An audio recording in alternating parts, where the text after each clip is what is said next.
I want to talk to you guys a little bit today about the work that I'm doing with my brother as artists and musicians. Specifically about this concept that we've been developing over the last few years of location-aware music. But before I explain a little bit more about what that actually is, let me tell you a little bit about how this idea got started. So my brother and I, we grew up in Washington, D.C., but we moved to New York City to go to college. And while there, you guys might recognize this. The artists Christo and Jean-Claude were staging their temporary installation, The Gates, in Central Park. So for those of you that are unfamiliar, The Gates, hundreds of these brightly colored sculptures decorated the park for a number of weeks. And unlike work that was exhibited in a more neutral environment, like on the walls of a gallery or a museum, The Gates was really in dialogue with the place. And in a lot of ways, it was really a celebration of Frederick Olmsted's incredible design.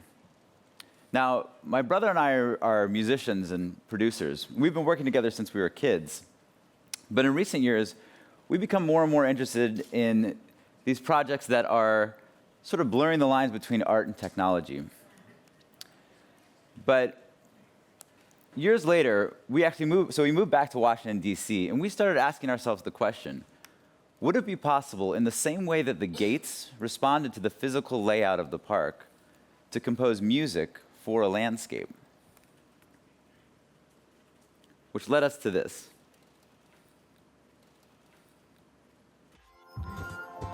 On Memorial Day, we released The National Mall, a location-aware album that uses the device's built-in GPS functionality to sonically map the entirety of the park in Washington, D.C.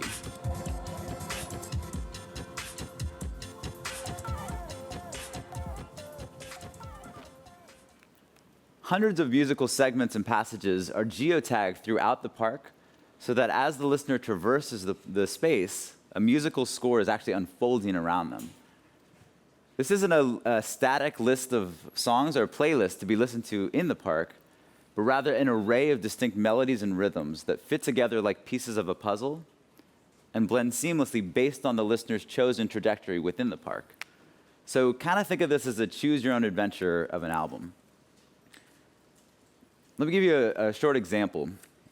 So using the app, as you make your way towards the grounds surrounding the Washington Monument, you're hearing the sounds of instruments warming up, which then gives way to a single mellotron spelling out a very simple melody that, as you keep walking, is then joined by the sound of sweeping violins. Keep moving, and a full choir joins in, until you finally reach the top of the hill, and you're hearing the sound of drums and fireworks and all sorts of musical craziness, as if all of these sounds were radiating out from this giant obelisk that punctuates the center of the park. But if you were to walk in the other direction, this entire sequence happens in reverse.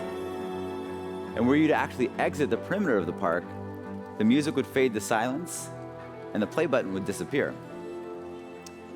Now, this has been the hardest thing to explain. You know, we sometimes get contacted from people living in other parts of the world who request a CD or a digital copy of this album. And what we've had to explain is that this is not an app to promote a traditional release. No, the app is the work itself. And the architecture of the landscape is intrinsic to that listening experience. So later that year, the Washington Post listed the National Mall as one of their annual top 10 albums, which was a first for a mobile app, actually. And it was cool for us because it showed that it demonstrated that even something like the Washington Post was expanding what they could consider an album. And later that year, we did create a location-aware album for Central Park, a park over 3 times the size of the National Mall. And currently, we've been working out at Stanford University, creating a location-aware composition that will eventually map the entirety of Highway 1. But what we're doing integrating GPS into music composition is just one idea, but I think it speaks to a larger vision for a music industry that, well, has sometimes struggled to find its footing in this digital era.